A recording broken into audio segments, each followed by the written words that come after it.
अभी इस वक्त एक सन्यासी की कहानियां बहुत वायरल हो रही है जो बहुत हाईली क्वालिफाइड है और सभी सुविधाओं से युक्त होने के बावजूद भी उन्होंने क्यों सन्यास ले लिया और ऐसा क्या हुआ उनके जीवन में जो उनको सन्यास लेना पड़ा और सत्य की खोज में निकलना पड़ा। नमस्कार, मैं आपकी अपनी सुषमा माहेश्वरी, स्पिरिचुअल मेंटोर। सबसे पहले हम जानने की कोशिश करेंगे तो उन्होंने बचपन के बारे में बताया कि उनका बचपन बहुत स्ट्रगल वाला रहा।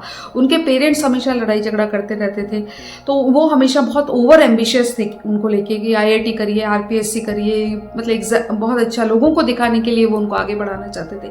ये सबसे पहले पेरेंट्स की एक गलती होती है कि बच्चों को सुख सुविधाएं तो देते हैं वो, लेकिन साथ में ओवर एम्बिशियस बन जाते हैं। वो अपनी इच्छा से उनको चलाना चाहते हैं। तो बच्चों की भी कुछ इच्छाएं होती है, उनको एक ऐसा उदाहरण पेश कीजिए। वो ऐसा कहते हैं कि मेरे पेरेंट्स बहुत ज़्यादा लड़ाई झगड़ा करते थे। तो देखिए, सबसे बड़ा डिसएडवांटेज तो ये है कि अगर पेरेंट्स बहुत ज़्यादा लड़ाई झगड़ा करते हैं, इगोइस्टिक होते हैं और बच्चों को लेके ओवर एम्बिशियस होते हैं, तो बच्चे कहीं ना कहीं परेशान रहते हैं। उसके बाद आगे सुनेंगे तो उन्होंने एयर स्पोर्ट्स इंजीनियरिंग किया IIT से, उसके बाद मास्टर्स किया उन्होंने डिजाइनिंग में, लेकिन उसके बावजूद भी उनको वो सुकून नहीं मिला जो पढ़ाई करके। उन्होंने बहुत बड़ा पैकेज भी लिया, फिर भी वो सुकून की तलाश में घूमते रहे। तो उनकी ऐसा क्या है कि वो क्या ढूंढना चाह रहे थे कि उन्होंने संन्यास ले लिया। देखिए, सबसे पहले तो ये कि सुख सुविधाएं उनको उतना सुकून नहीं दे पाई। उन्होंने ये खोजना चालू किया कि मैं कौन हूँ, मैं कहाँ से आया हूँ, क्या हूँ। तो इसके वो कई सारे साधु सन्यासियों से मिले, लेकिन आपको पता है साधु सन्यासी भी इतनी जल्दी एक्सेप्ट नहीं करते हैं। उनके लिए भी उनको कोई ना कोई एग्जाम पास करना पड़ता है और अपने आप को साबित करना पड़ता है। बहुत ज़्यादा पढ़े लिखे होने के बावजूद वो उन साधु सन्यासियों के लिए उन्होंने एग्जाम पास किया, उन्होंने बहुत ज़्यादा मेहनत करी, बहुत ज़्यादा करी। लेकिन कहीं ना कहीं डिफरेंस आता है कि जो लोग थोड़े से कम पढ़े लिखे होते हैं और ये बहुत ज़्यादा पढ़े लिखे थे, तो इनको काफ़ी समस्याएं आई। आज भी उनको समस्याएं आ रही है। आप उनसे बात करेंगे, देखिए कई सारे इंटरव्यूज है, कई सारे रिपोर्टर्स है, उनको पता ही नहीं कि उनसे बात कैसे करनी है, क्योंकि इतने हाईली क्वालिफाइड एक इंजीनियर लड़का, मास्टर्स किया हुआ, वो उसका अपना एक तरीका है, उसका अपना एक रिसर्च है खोज करने का। तो उन्होंने शिव को ही सत्य जाना। जब उन्होंने ये सब इस दौरान गुजरे तो शिव को सत्य माना। तो कई बार क्या होता है, गुरु जो होते हैं वो एक ट्रेडिशनल तरीके से काम करते हैं, लेकिन पढ़े लिखे बच्चे जो होते हैं वो उनके अपने एक सवाल होते हैं। तो जब गुरु उनके जवाब नहीं दे पाते तो भी उनके अंदर कहीं ना कहीं समस्याएं आती है। तो उनको लिए देखिए, गुरु के लिए भी स्ट्रगल करना पड़ा। अभी इस वक्त वो महाकुंभ में है, लेकिन वो बहुत ज़्यादा स्ट्रगल कर रहे हैं सिर्फ इसलिए क्योंकि बहुत ज़्यादा पढ़े लिखे हैं। तो हम अगर ये सोचते हैं कि सिर्फ सभी लोग बिना पढ़े लिखे लोग होते हैं, नशेड़ी होते हैं, उनके पास करने के लिए कुछ नहीं होता, तो वो भगोड़े हो जाते हैं, वो साधु सन्यासी बन जाते हैं, वो अपने आप को ये कहते हैं कि हम शिव की खोज में निकले हैं, ऐसा हमेशा नहीं है। अब देखिए, कितना पढ़ा लिखा बच्चा भी अभी इस वक्त सन्यासी बना है और वो किसी खोज में निकला है, और ऑफकोर्स अगर वो रिसर्च करेंगे तो कुछ नया खोज के निकालेंगे।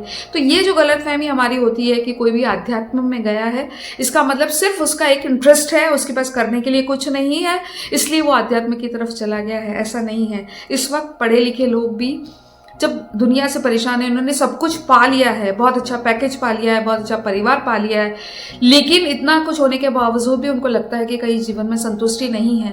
संतुष्टि के लिए कुछ अलग करना पड़ेगा। तो ये सब करने के लिए उन्होंने आध्यात्मिकता को अपनाया है और आध्यात्मिकता की तरफ गए हैं। देखिए, अब स्टार्ट हो चुके हैं। अभी वो पेरेंट्स से भी रिश्ता इसलिए नहीं रखना चाहते क्योंकि उनके बचपन के कई सारे स्कार ऐसे हैं जो पेरेंट्स ने भी कहीं ना कहीं कमी रही है उनको वो प्यार देने में। हम यही कह सकते हैं कि अगर बच्चे कुछ करना चाहते हैं, बच्चे कुछ खोजना चाहते हैं, तो पेरेंट्स की एक जिम्मेदारी होती है कि हम उनका साथ दें।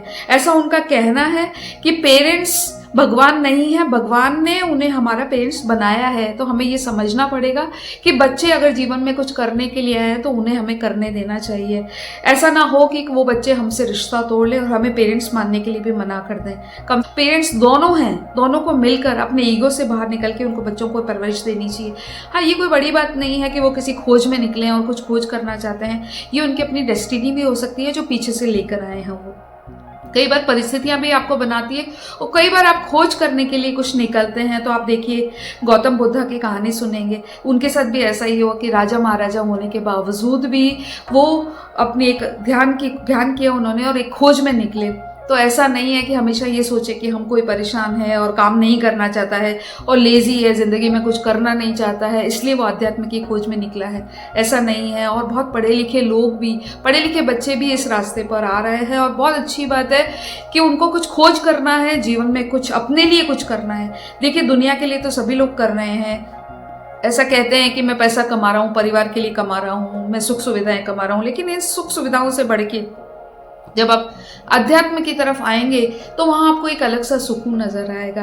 तो ये एक बहुत बड़ा एग्जाम्पल है। अभी इस वक्त देखिए कि एक IIT बच्चा जो है अपने बचपन में चाहे परेशान रहा, कैसे भी रहा, उसने सुसाइड करने का ना सोचा, उसने अपने आप को चाहे माँ बाप से अलग हटके भी एक खोज करने की कोशिश की।